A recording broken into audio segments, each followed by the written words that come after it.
നമസ്കാരം, ബ്രഹ്മജീവനം യൂട്യൂബ് ചാനലിലേക്ക് സ്വാഗതം. ഞാൻ ഡോക്ടർ അഞ്ജു. ഇന്ന് ഡിസ്കസ് ചെയ്യാൻ പോകുന്നത് കഫം അലിയിച്ചു കളയാൻ പറ്റുന്ന ഒരു പാനീയം ഉണ്ടാക്കുന്ന രീതിയാണ് കാണിക്കുന്നത്. പാനീയത്തിൻ്റെ നിറമൊക്കെ കണ്ട് ആരും വിഷമിക്കുകയൊന്നും വേണ്ട.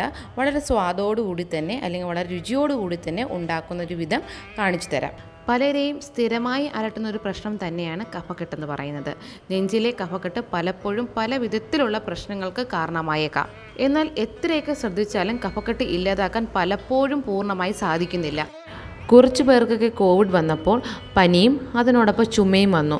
എന്നാൽ ആ ചുമ പിന്നീട് കഫക്കെട്ടായി മാറുകയും ചെയ്തു. പനിയും അതുപോലെ ചൂടും കോവിഡിൻ്റെ വൈഷമ്യതയൊക്കെ മാറിയെങ്കിലും ചുമയും കഫക്കെട്ടും അങ്ങനെ തന്നെ നീണ്ടു നിൽക്കുന്നവരെയും കണ്ടുവരാറുണ്ട്. അങ്ങനെയുള്ളവർക്ക് ഏറ്റവും നല്ല ഒരു പാനീയം തന്നെയാണ് ഇന്നുണ്ടാക്കി കാണിക്കുന്നത്. എന്നാൽ അധികം ഇത് ഉപയോഗിക്കുകയും വേണം. അതിനോടൊപ്പം ചില ആൾക്കാർക്ക് കഫം തന്നെ കാണണമെന്നില്ല, ഡ്രൈ കഫായി കാണുന്നുണ്ട്. അതിന് പ്രധാന ചേരുവയായിട്ട് ഇവിടെ വ്യോഷാദി വടകം ഉപയോഗിക്കുന്നുണ്ട്. വ്യോഷാദി വടകവും ഡ്രൈ കഫിനും അതുപോലെ കഫത്തോടുള്ള ചുമയ്ക്കൊക്കെ അത്യുത്തമം തന്നെയാണ്. അതുകൊണ്ട് തന്നെയാണ് ഈ പാനീയത്തിൽ ഒട്ടും തന്നെ മാറ്റി നിർത്താതെ അത് ഉപയോഗിച്ചിട്ടുള്ളത്. അതുപോലെ മിക്കുള്ളവർക്കും ഒരു ബുദ്ധിമുട്ടാണ് സൈനസൈറ്റീസ് വന്നിട്ട് കഫം കെട്ടി നിൽക്കുന്ന ഒരു ബുദ്ധിമുട്ട്. അങ്ങനെയുള്ളവർക്കും തീർച്ചയായും നിങ്ങൾക്ക് ഈ ഒരു പാനീയം ഉപയോഗിച്ച് നോക്കാവുന്നതാണ്. അതുപോലെ തുമ്മലിനും അലർജിക്കൊക്കെ ധൈര്യമായി സേവിക്കാൻ പറ്റിയൊരു പാനീയം കൂടിയാണിത്. കാര്യം പ്രകൃതിദത്തമായ എന്തെങ്കിലും മാറ്റങ്ങൾ കൊണ്ടാണോ അവർക്ക് അലർജി ഉണ്ടായിരിക്കുന്നത്, അതല്ല പൊടിപടലങ്ങളുടെ പ്രശ്നം കൊണ്ടാണോ, വീട്ടിലുണ്ടായേക്കുന്ന മറ്റെന്തെങ്കിലും അസ്വസ്ഥതകൾ കൊണ്ടാണോ അലർജി ഉണ്ടായിരിക്കുന്നതെന്നൊക്കെ മനസ്സിലാക്കി വേണം മുന്നോട്ട് പോകാൻ. അതിനോടൊപ്പം ഈ ഒരു ഔഷധം കൂടി സേവിക്കുകയാണെങ്കിൽ നല്ല ഒരു റിസൾട്ട് കിട്ടുക തന്നെ ചെയ്യും. ആൻറ്റിബയോട്ടിക്സ് പോലുള്ള മരുന്നുകൾ എടുത്തിട്ട് പോലും കഫക്കെട്ട് പൂർണ്ണമായി മാറുന്നില്ല. എന്നാൽ നാച്ചുറലായിട്ടുള്ള മെഡിസിൻസ് ആരും ഉപയോഗിക്കുന്നുണ്ടോ എന്ന് ചോദിച്ചാൽ അതുമില്ല. അതിനാൽ തന്നെ ഇങ്ങനെയുള്ള പ്രകൃതിദത്തമായ കഫക്കെട്ട് മാറുവാൻ തക്കമുള്ള മരുന്നുകൾ ധാരാളം നമ്മുടെ ചുറ്റുപാടുമുണ്ട്. അതിനാൽ തന്നെ പ്രകൃതിദത്തമായ ഏതൊക്കെ ഔഷധങ്ങൾ ഉൾപ്പെടുത്തിയാണ് ഈ ഒരു പാനീയം ഉണ്ടാക്കിയിരിക്കുന്നത് എന്നുകൂടി നമുക്ക് ഡീറ്റെയിൽ ആയി തന്നെ ഡിസ്കസ് ചെയ്ത് പോവാം. ഇതിലെ പ്രധാന ചേരുവകൾ കൂടി പരിചയപ്പെടാം. തുളസിയില, പനിക്കൂർക്ക, ചുക്ക്, ആടലോടകം, ചെറിയ ഉള്ളി, അതുപോലെ കരിപ്പോട്ടി. ഏറ്റവും അവസാനം വളരെ പ്രത്യേകമായും അതുപോലെ വളരെ സവിശേഷത നിറഞ്ഞ ഒന്നാണ് വ്യോഷാദി വടകം.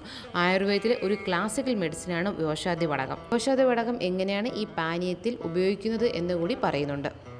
വ്യോഷാദി വടകത്തെക്കുറിച്ച് കുറച്ച് ഡീറ്റെയിൽ ആയിട്ട് മനസ്സിലാക്കണമെന്ന് താല്പര്യമുള്ളവർക്ക് പറയാം, ഞാനൊരു വീഡിയോ ചെയ്യുന്നതാണ്. ആദ്യം തുളസിയില നമ്മുടെ കേരളത്തിലുള്ളവരാരും കേൾക്കാതിരിക്കാൻ വഴിയില്ല. അത്ര സുപരിചിതമായിരിക്കും തുളസിയില ഓരോരുത്തർക്കും. അതുപോലെ തന്നെ ഒരു അമ്പലമുറ്റത്തും അതുപോലെ നമ്മുടെ വീട്ടിൻ്റെ മുറ്റത്തൊക്കെ നട്ടുപിടിപ്പിക്കുന്ന ഒരു ദൈവിക ഐശ്വര്യമുള്ള ഒന്നാണ് തുളസിയില. എല്ലാവർക്കും അറിയാം, ചുമ, തൊണ്ടവേദന, അതുപോലെ പനി, ഇങ്ങനെയുള്ള സിറ്റുവേഷനിലൊക്കെ നമ്മൾ തുളസിയില ഉപയോഗിച്ച് വരാറുണ്ട്. അതുപോലെ ഉപയോഗിക്കാൻ പറ്റുന്ന ഒന്നാണ്. ഉദരരോഗ ശമനത്തിന് വളരെയധികം നല്ലതാണ്. അതിനോടൊപ്പം കൃമിഹരവുമാണ്. തുളസിക്ക് ധാരാളമായി ആൻറ്റി ഓക്സിഡൻറ്റും അതുപോലെ ആൻറ്റി ഇൻഫ്ലമേറ്ററി പ്രോപ്പർട്ടി ഉള്ള ഒന്നാണ് തുളസി. അതുകൊണ്ട് തന്നെയാണ് ജലദോഷവും പനി, ചുമ ഇവയൊക്കെ ഒന്ന് ശമിപ്പിക്കുകയും ചെയ്യുന്നത്. അടുത്തിട്ട് പറയുന്നത് പനിക്കൂർക്കയാണ്. പനിക്കൂർക്ക നമുക്ക് ഞവര എന്നൊക്കെ അറിയപ്പെടുന്നു. പനിക്കൂർക്കയുടെ ഔഷധയോഗ്യമായ ഭാഗം എന്ന് പറഞ്ഞാൽ തണ്ടും ഇലയുമാണ്. എല്ലാവർക്കും സുപരിചിതമായിരിക്കും ആയുർവേദത്തിൽ പനിക്കൂർക്കയുടെ ഇല പിഴിഞ്ഞ് നീര് കഫത്തിന് നല്ലൊരു ഔഷധമാണെന്നുള്ള കാര്യം. ഗോപിചന്ദനാദി ഗുളിക, രാസ്നാദി കഷായം, വാഗാദി തൈലം ഇവയിലൊക്കെ പ്രധാന ചേരുവയായി പനിക്കൂർക്ക എടുക്കുന്നുണ്ട്. സർവ്വരോഗ ശമനിയായി കുട്ടികൾക്കുണ്ടാവുന്ന ഒരുവിധം എല്ലാ അസുഖങ്ങൾക്കും പ്രതിവിധിയായി ഉപയോഗിക്കുന്ന ഒന്നാണ് നമ്മുടെ പനിക്കൂർക്ക. കുട്ടികൾക്ക് ദഹനശക്തി വളർത്തുവാനും അതുപോലെ കഫക്കെട്ട്, ചുമ, പനി, ജലദോഷം ഇവയൊക്കെ ഒന്ന് ശമിപ്പിക്കുവാനും ഏറെ നല്ലതാണ് പനിക്കൂർക്ക. അതുപോലെ പനിക്കൂർക്കയുടെ നീര് നല്ലൊരു ആൻറ്റിബയോട്ടിക് പ്രോപ്പർട്ടി കാണിക്കുന്നതാണെന്നും കണ്ടെത്തിയിട്ടുണ്ട്. ചുക്കെന്ന് കേൾക്കുമ്പോഴേ അറിയാം, കഫത്തിൻ്റെ ഏറ്റവും വലിയൊരു എതിരാളിയായിട്ട് നിൽക്കുന്നത് ചുക്ക് തന്നെയാണ്. നമ്മൾ വീട്ടിലുണ്ടാക്കുന്ന ഒരുവിധം കഷായങ്ങൾ, പനിക്കുണ്ടാക്കുന്ന ഒരുവിധം കഷായങ്ങളിലെല്ലാം തന്നെ ഒട്ടും തന്നെ മാറ്റി നിർത്താൻ പറ്റാത്ത ഒന്ന് തന്നെയാണ് ചുക്ക്. ചുക്കും അതുപോലെ തന്നെ തേനും കൂടി ചേർത്ത് ജലദോഷത്തിനൊക്കെ അത്യുത്തമമാണെന്നുള്ള കാര്യം ഏവർക്കും അറിയായിരിക്കും. കോവിഡ് സിറ്റുവേഷനിലൊക്കെ ഒട്ടും തന്നെ മാറ്റി നിർത്താൻ പറ്റാത്ത ഒന്നായിരുന്നു ചുക്കും അതുപോലെ ഇഞ്ചിയുടെ നീരും ഒക്കെ. ശരീരത്തിലെ പ്രതിരോധശേഷി കൂട്ടുവാൻ ഏറെ നല്ലതാണ് ചുക്ക് ഉപയോഗിക്കുന്നത് കൊണ്ട്. അടുത്തായിട്ട് പറയുന്നത് ആടലോടകമാണ്. ഇതിൻ്റെ ഇലയും പൂവും വേരും കായുമെല്ലാം ഔഷധയോഗ്യമായി ഉപയോഗിച്ചു വരുന്നു. പനിക്കുറുക്ക, തുളസിയില അതുപോലെ പരിചിതമായ ഒന്ന് തന്നെയാണ് ആടലോടകത്തിൻ്റെ ഇലയൊക്കെ എല്ലാവർക്കും സുപരിചിതമാണ്. കഷായം വെച്ച് കുടിച്ചാൽ പെട്ടെന്ന് തന്നെ കഫം വിട്ടുമാറും അല്ലെങ്കിൽ പനി വിട്ടുമാറും എന്നൊക്കെ നമ്മൾ കുഞ്ഞിൽ തന്നെ കേട്ടിട്ടുള്ള കാര്യമാണ്. അതിനാൽ തന്നെ ഇവിടെയും വളരെ മുൻപന്തിൽ നിർത്തിയേക്കുന്ന ഒന്ന് തന്നെയാണ് ആടലോടകവും. അടുത്ത ഡിസ്കസ് ചെയ്യുന്നത് കൊച്ചുള്ളിയാണ്. കൊച്ചുള്ളി ധാരാളമായി ഉപയോഗിച്ച് വരാറുണ്ട്. പനി, കഫക്കെട്ട്, ജലദോഷം ഈ ഘട്ടങ്ങളിലെല്ലാം തന്നെ കൊച്ചുള്ളി ഉപയോഗിച്ച് വരാറുണ്ടായിരുന്നു. ചുക്ക് കാപ്പി അങ്ങനെയുള്ള കാപ്പികൾ ഉണ്ടാക്കുമ്പോഴും ഒട്ടും തന്നെ മാറ്റി നിർത്താൻ പറ്റാത്ത ഒന്ന് തന്നെയാണ് കൊച്ചുള്ളി എന്ന് പറയുന്നത്. 100 ഗ്രാം ഉള്ളി നിങ്ങളുടെ ആഹാരത്തിൽ ഉൾപ്പെടുത്തുകയാണെങ്കിൽ ഹൃദയ സംബന്ധമായ അസുഖങ്ങൾ മാറ്റി നിർത്താൻ പറ്റുമെന്നാണ് ഗവേഷകർ പോലും പറയുന്നത്. അടുത്തായിട്ട് പറയുന്നത് കരിപ്പോട്ടിയാണ്. എല്ലാവർക്കും മധുരപ്രിയരായിട്ടുള്ളവർക്ക് ഒട്ടും തന്നെ മാറ്റി നിർത്താൻ പറ്റാത്ത ഒന്ന് തന്നെയാണ് കരിപ്പോട്ടി. മധുരം മാത്രമല്ല കേട്ടോ, അതിനകത്ത് വൈറ്റമിൻസും ധാതുക്കളും ധാരാളമായി അടങ്ങിയിരിക്കുകയും ചെയ്യുന്നു. ഇരുമ്പ്, മഗ്നീഷ്യം, ഫോസ്ഫറസ്, പൊട്ടാസ്യം തുടങ്ങിയ ധാതുക്കളുടെ ഒരു വലിയ കലവറ തന്നെയാണ് കരിപ്പോട്ടി. ഇരുമ്പ് ധാരാളമായി അടങ്ങിയിട്ടുള്ള വലിയൊരു കലവറ തന്നെയാണ് കരിപ്പോട്ടി. അതിനാൽ തന്നെ പനിയൊക്കെ ഉണ്ടായേക്കുന്ന ക്ഷീണവും വൈഷമ്യമൊക്കെ മാറ്റി വിളർച്ചയൊക്കെ ഒന്ന് അകറ്റാൻ കരിപ്പോട്ടി ഉപയോഗിക്കുന്നത് അത്യുത്തമം തന്നെയാണ്.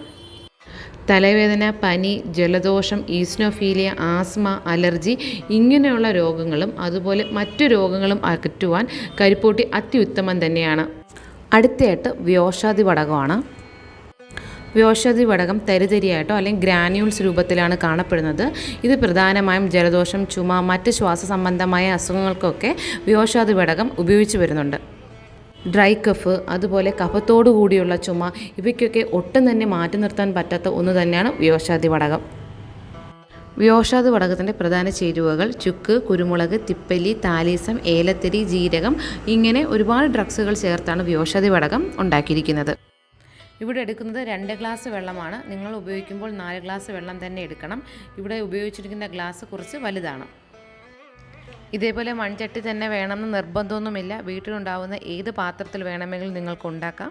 പക്ഷേ ശ്രദ്ധിക്കേണ്ടതായ ഒരു കാര്യം എന്ന് പറഞ്ഞാൽ 4 ഗ്ലാസ് വെള്ളമാണെങ്കിൽ അത് 2 ഗ്ലാസ്സായിട്ട് വറ്റിക്കുക, അത് 2 ഗ്ലാസ് ആണെങ്കിൽ അത് 1 ഗ്ലാസ്സായിട്ട് വറ്റിക്കുക എന്ന് പറഞ്ഞാൽ നമ്മൾ എടുക്കുന്നതിൻ്റെ പകുതിയായിട്ട് വറ്റിക്കണം എന്നുള്ളത് നിർബന്ധമായ കാര്യമാണ്.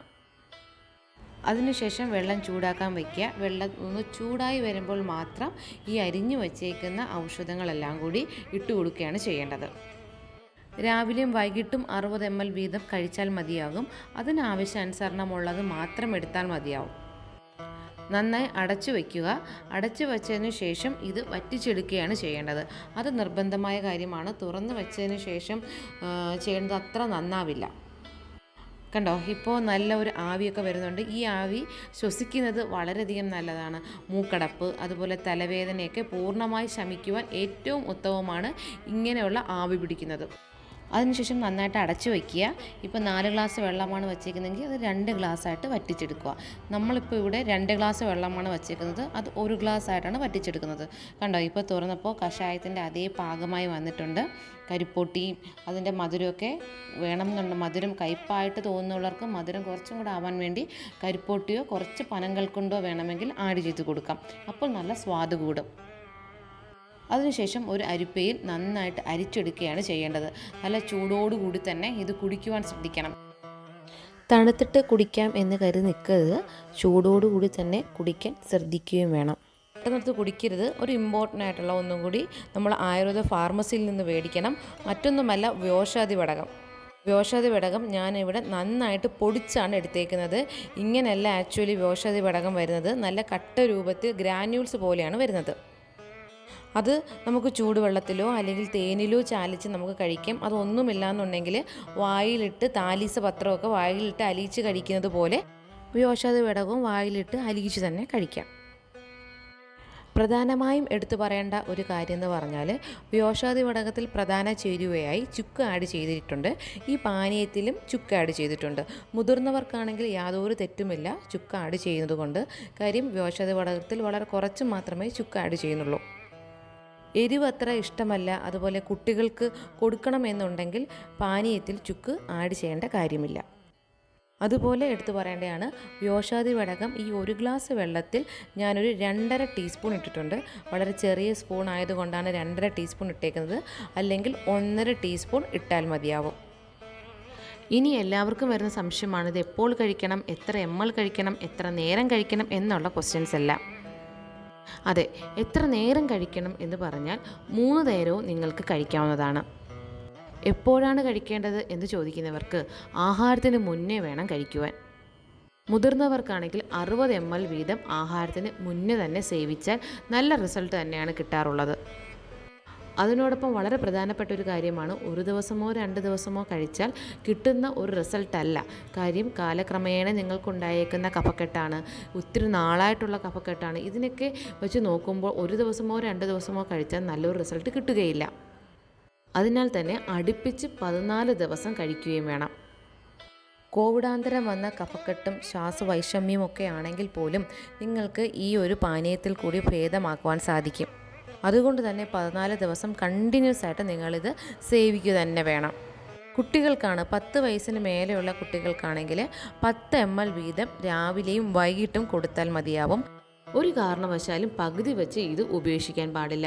14 ദിവസം എന്ന് പറഞ്ഞാൽ 14 ദിവസവും കണ്ടിന്യൂസ് ആയിട്ട് കുടിക്കുക തന്നെ വേണം. എല്ലാവർക്കും ഉപകാരപ്പെട്ട ഒരു വീഡിയോ ആണെന്ന് വിശ്വസിക്കുന്നു. ഇതിനോടൊപ്പം നിങ്ങൾ ഈ ചാനൽ സപ്പോർട്ട് ചെയ്യാനും മറക്കരുത്. Thank you.